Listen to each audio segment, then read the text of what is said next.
home, auto, business insurance. Yes. Segment 2, we got a little bit of what to do when. Hey, have you ever been in a car accident? Do you have family members that have been in a car accident? Yes.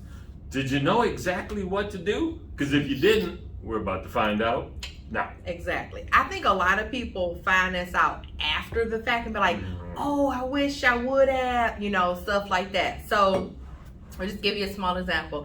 Terry in his roundabouts, you know how he do, y'all.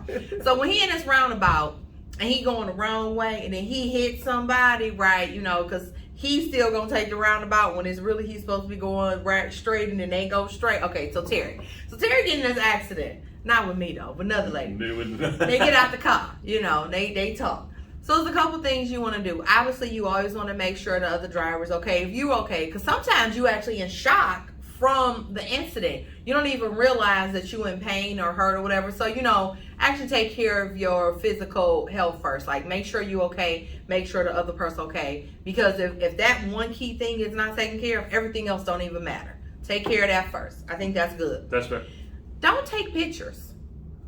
Don't make phone calls. Like, people try to do that, like, in a moment of, and I think they just thinking, they brain just, just take it slow back down to the basics. Get that person's name, phone number, insurance information, and driver's license number. The basics. I personally recommend this, and people always tell me that they didn't do it because, let's say we exchange the information, and the lady like, Terry is at fault. So the other driver has nothing really to, benefit from not providing Terry the right information, right? She has she has nothing to benefit from. Nothing to worry about. Because Terry, the FO person, she has nothing to worry about. Terry doesn't know how to use a roundabout. Terry don't know how to use a roundabout. It's nothing. But let's say when Terry goes to, he finds out that all his little damage is, $200. Oh my goodness. Terry gonna go to the car shop, get his car fixed, move on with his life. He don't make a actual insurance claim. He just pays out of pocket. Sometimes that benefits you financially over the long run to pay for things that happen out of your pocket and not file an insurance claim. But what didn't Terry do while you was on the scene or even right after? Terry didn't make a police report. He didn't do anything. I think that's the number one thing people should always do. Make a police report because it's recording what happened at that time. It's always going to be the he say versus she say. A police report documents what actually happened in the event. Who was there? Because I've even seen where some people be like, the other person will make things up like it was another driver in a car and they got injured. You see what I'm saying? Right. People can start like false insurance claims basing injuries on something that never happened. You're like, that would never happen. You don't have any proof that it didn't happen. A police report is evidence. Get witnesses. Most of the time when it's a car accident, what do people do? Pull over with their nosy Nelly self. They pull over. So obviously if they saw everything, because you only see it from your vantage point, they might have seen the person that was doing crazy stuff leading up to hitting you. That happened. Get that witness not a statement, but get that witness's name, phone number, stuff like that. It could be, call the police to the scene and get it. But it's plenty incidents, depending on where it is, the police can't come straight to the scene. Or when it is. Stuff like that. If you're in a snowstorm, right? Stuff like that. That might not happen. And most people think, well, I couldn't get the police to come. I can't make the police report. You physically can go to the police station. The other person doesn't have to be present. It's your version of the incident. That's your evidence. The other persons, they might have their own version. They might not.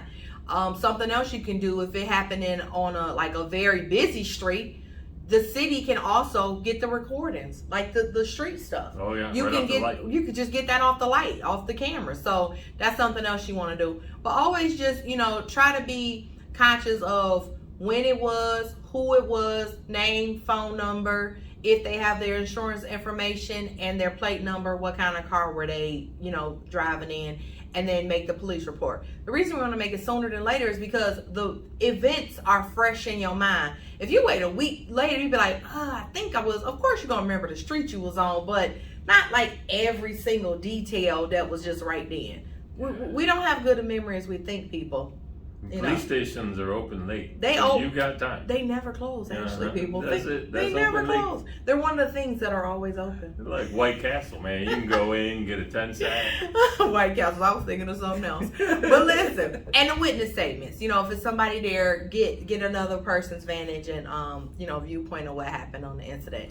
And last but not least, so you did all that behind the scenes. After, then you can contact your insurance agency with everything that you have, but not hysterically, when you should be more concerned about like your safety and your health in the, not in the moment.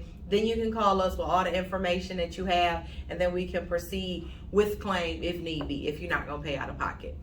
That's it. That's solid advice. Just solid. How come no taking pictures? What's up with that? Well, no, what I mean is like when you get out, no, taking pictures is good after, because some people literally have called the office while just in the incident. Okay. Like they in the car, like, oh my God, I just got an accident. Woo, woo. Like you're like, whoa.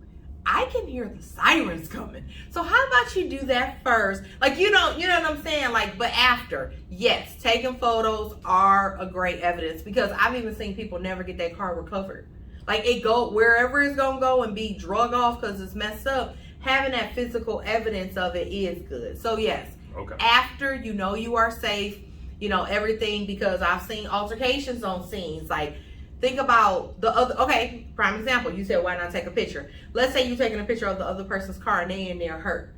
How would that seem to the other person? Right. You get what I'm saying? It's a time. No, timing is key. Timing is everything, people. Timing is key in life. In life, timing is everything. So obviously, if everybody's safe, no babies crying, no husbands coming up here like, who the hell my wife? Nothing like that, then yes, it's okay to take pictures. It's okay to take pictures after everything is cool and you're just waiting for the police or a tow truck or whatever the case be. That makes perfect sense. Okay. That's what I mean. So we can get pictures, just be mindful of the process and the order. And timing, right. Be mindful of that. Exactly. And if someone comes out chasing you with a tire iron for hitting their car, what happens then? Take a picture? You take a picture of them so you can get the offense, I got proof. This dude went crazy. Exactly. Oh, that's amazing. All right, so that makes a ton of sense. So that is what you do if you're in a car accident, which is an unfortunate situation. It is. It can be scary. Most of the time, I would say more times than not, most people, when they report like an insurance claim for auto accident, that's their first time.